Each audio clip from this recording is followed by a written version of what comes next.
Three things that I think are very key for basically behavior change or changing a habit. The first one I would say is working backwards to find that trigger. So that's the first thing you kind of want to do is figure out what's that trigger, what's the cue, what's the real reason. Because a lot of people may say hungry on the surface, but it's probably not hunger. If we sit down and dig deeper, it might be something more like something makes me feel bad, or maybe that I feel when I feel alone, or maybe when I get in a certain setting, maybe after I do a certain activity, maybe when I think of certain people, or maybe a smell. There's a lot of different triggers that could cause necessarily that craving. Maybe even TV ads, you know? So, but just working backwards to figure out, okay, what is it that's actually causing me, like wanting me to go eat like this? Second, keep a journal. I think keeping a record, keeping a journal is really good. It makes it so simple, so easy. And then you could go back and figure out, okay, what was that I said again on Tuesday that I said I think was triggering it? Because then when it happens again, you'll be aware of it. Then it's totally different at times. You're like, you start figuring out yourself. It's kind of like watching film almost. Like as athletes, we used to have to watch our own film. And once we used to start watching our film, like, Coach, I never walk in the game. When he's showing it to you, like, oh, okay. Well, maybe, maybe it's a little different than what I thought I was doing in my head. In my head, I was Jordan. So number three, we want to focus on short-term habits. So, and this is something we're really good at as coaches, is breaking it down into short-term habits. So like we have one lady, she created what we call a 2-week notice. She does 2-week notices every 2 weeks. She don't focus on what she did before. She don't focus on what she did afterwards. She only focus on those 2 weeks. And after those 2 weeks over, we'll go over, we'll evaluate it, we'll talk about it, we'll have a grand meeting. After that, that's it. We'll go to the next 2 weeks. So I thought that was a very good one. So the training tip to me, the ultimate training tip for this one, is the true value isn't in what you become. It's not in how many pounds you lose. It's in, the true value is not in what, the true value is in what you become. Not in how much weight you lose, not in the physical appearance, it's in what you're actually becoming. So if you're becoming a healthier individual, that's way more important than losing 10 pounds. That's way more important. And sometimes the scale can't show that, but the main thing is what am I becoming? Not what you receive.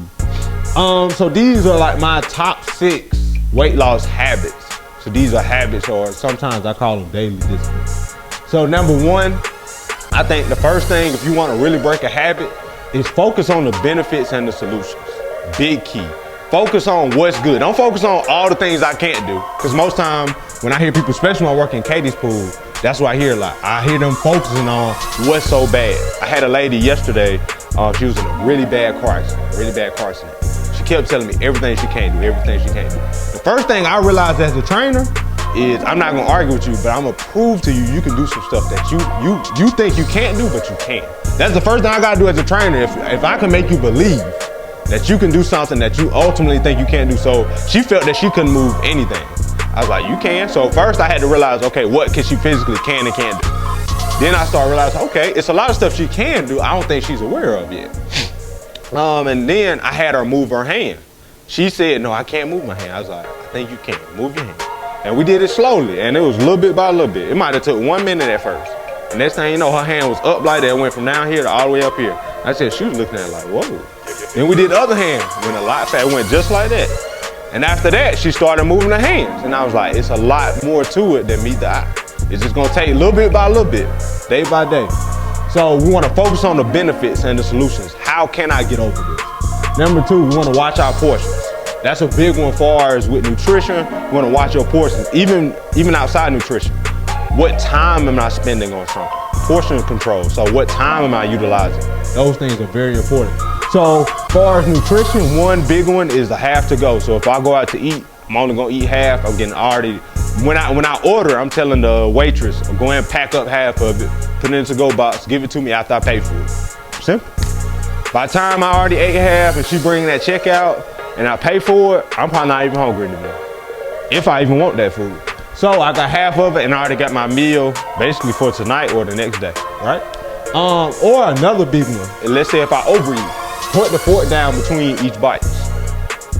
Big one. Like this one really works. It's aggravating, but it works. It works.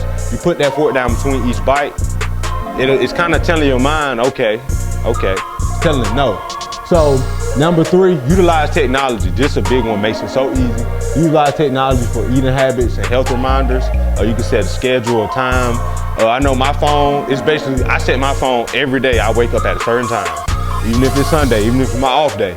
Even if I don't wake up, even if I know I don't want to wake up at the time, I want my brain at a certain time to wake up, regardless. Even on my off day, so then that way, on the worst day scenario, I'll be able to wake up at that time. Let's say my phone doesn't go off, let's say it dies, I'm gonna wake up at that time.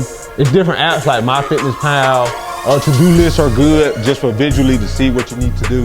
So it's just a lot of different things you could utilize with technology. Number 4, start small. It does any progress is good progress. Any progress is good progress. That means that you went from one step to the other. That's big to me. If somebody says, hey, I took 10 steps today and I wasn't taking none yesterday, that's big.